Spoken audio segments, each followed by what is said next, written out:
હિંમતનગરમાં એક એવું નોટિફિકેશન બહાર પડાયું કે આજુબાજુમાં આવેલા 11 ગામોના લોકોની ઊંઘ હરામ થઈ ગઈ, કારણ કે દાયકાઓથી ખેતી પર નિર્ભર ખેડૂતોની જમીન પર હવે પડી રહ્યો છે વિકાસનો પડછાયો અને આથી જ છેડાયો છે વિવાદ।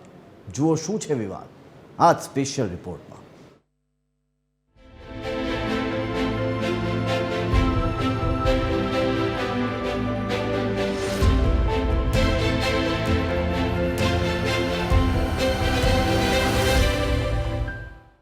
આ છે હિંમતનગરના હરિયાળા ખેતરો। આ જમીન પર ખેડૂતો દાયકાઓથી પરસેવો પાડીને રોજીરોટી મેળવે છે। પેઢીઓથી આ જમીન 11 ગામના ખેડૂતોની આજીવિકાનું એકમાત્ર સાધન છે, પરંતુ હવે આ જમીન પર હુડા એટલે કે હિંમતનગર અર્બન ડેવલપમેન્ટ ઓથોરિટીના નોટિફિકેશનનો પડછાયો પડ્યો છે। આ નોટિફિકેશનમાં જમીન સંપાદનની વાત છે અને ખેડૂતોને ડર છે કે તેમને ખૂબ ઓછી કિંમત મળશે અને તેમની જમીન પણ છીનવાઈ જશે અને આથી જ ખેડૂતો લડી લેવા તૈયાર છે। અહીંયા અમે બધા ઉપસ્થિત છીએ। પહેલો જ મુદ્દો છે હુડા જોઈએ નહીં, નહીં ને નહીં।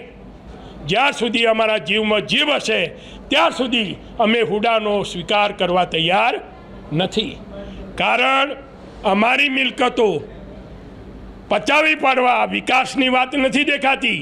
નકશો મુકાય પછી એવું દેખાય છે કે આ વિનાશ અમારો થઈ રહ્યો છે।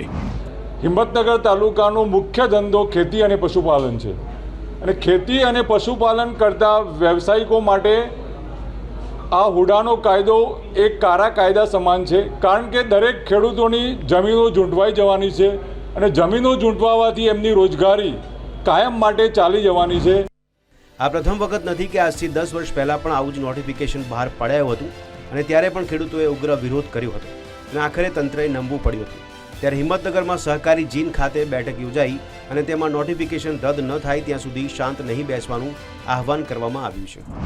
વિકાસ અમે ઈચ્છીએ છીએ, રાષ્ટ્રનો વિકાસ હોય એમાં અમારું યોગદાન અમારે આપવું છે, પણ મકાનો બનાવી દેવા, ઊંચી બિલ્ડિંગો બનાવી દેવી એ દેશનો કે કોઈ શહેરનો વિકાસ ના ગણાય। અહીંયા ઉદ્યોગો લાવવામાં આવે, એવા ઉદ્યોગો માટે જો જગ્યા માગવામાં આવે તો અમે સામેથી આપવા માટે તૈયાર છીએ, પરંતુ ફક્ત રોડ રસ્તાઓ, બાગ બગીચાઓ અને ઊંચા મકાનો, રેસિડેન્શિયલ ઝોન મોટા બનાવીને સરકાર શું સાબિત કરવા માગે છે? ખેડૂતોનો પ્રશ્ન છે કે વિકાસના નામે ખેડૂતોની જમીનનું બલિદાન કેમ? કારણ કે આ જમીન જ દાયકાઓથી ખેડૂતો માટે જીવન રેખા સમાન છે અને આથી જ છેલ્લા શ્વાસ સુધી લડી લેવાનો નિર્ણય કરવામાં આવ્યો છે, સંકલ્પ લેવામાં આવ્યો છે। ત્યારે હવે જોવું રહ્યું કે આ મુહિમમાં તંત્ર ઝૂકશે કે આખરે ખેડૂતોએ હથિયાર મૂકવા પડશે। TV13 ગુજરાતી માટે નીતિન પટેલ, સાબરકાંઠા।